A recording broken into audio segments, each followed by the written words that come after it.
আমি নিশ্চিন্ত করে বলতে পারি আপনাদের এই অঞ্চলের ছেলে হিসাবে আপনারা নিশ্চিন্তে থাকুন, নিশ্চিন্তে ঘুমান। কারণ মনের ভয় থাকলে অশান্তি বেশি থাকবে, অশান্তি থাকলে তখন কাজকাম করতেও মানে একটা সমস্যা তৈরি হবে। তো যেহেতু আমরা সকল সম্প্রদায়ের লোক একটু মিলেমিশে থাকা, আগেও থাকছি, এখনও থাকতে চাই, সামনের দিনও থাকবো। এখানে কোনো ভেদাভেদ নেই, এখানে কোনো ধর্মের কোনো ভেদাভেদ থাকা উচিতও না। আমরা মানুষ সৃষ্টি সেরা জীব, এভাবেই আমরা সামনে এগিয়ে যাব। আমরা কারোর সাথে অন্যায় করব না, আমরা কারো অন্যায়কে মেনে নেব না।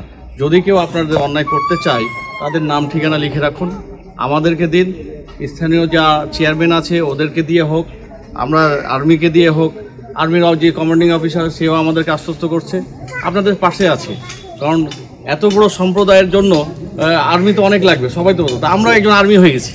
এই যে পুরো আর্মি টিম দেখছেন, ধরেন আমরাও সেই ভূমিকা পালন করছি তাদের পক্ষ থেকে, যে আপনাদেরকে আশ্বস্ত করা যে নিশ্চিন্তে থাকুন, নির্বিঘ্নে থাকুন। কারণ এই জাতির ক্রান্তিলগ্নে এমন কিছু বলাবলি করেন না, এমন কিছু প্রোপাগান্ডাতে বিশ্বাস করেন না যে অমুক জায়গায় মন্দির পড়িয়ে দিয়েছে অমুক, এগুলো সব ভুয়া গুজবে মানুষের আসলে অশান্তি বেশি তৈরি হয়, বিভ্রান্তি বেশি ছড়ায়। কোনো গুজব নেই, দেশ আগের মতোই আছে, একটা পরিবর্তন হয়েছে, এটা স্বাভাবিক। এটা বিশৃঙ্খলা হবে, আবার 2-4-5 দিন পরে ওরাই আপনার ভাই, ওরাই আপনার বোন, ওরাই আপনাদের পাশে দাঁড়াবে। আমরা আছি, সবাই মিলেমিশে চলবো, যেভাবে চলছেন ওভাবেই চলেন। সবাই ভালো থাকেন। কোনো সমস্যা হলে আমিও আছি, আমাকে অনেকে চিনে, এই যে দাদারা চিনে, আমি অনেকে সাথে, এখানে সুমন ছিল, আমি খেলতাম একসাথে এই বড় মাঠে, ও এখন মনে মালয়েশিয়ায় আছে। তো আমি সবাই অনেককে চিনি, এখন 20 বছর পর এই জায়গায় আসছি, অনেক বড় হয়েছে, চিনতে পারছি না।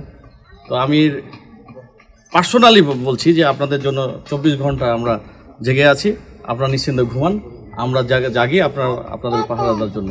ভালো থাকবেন, সুস্থ থাকবেন।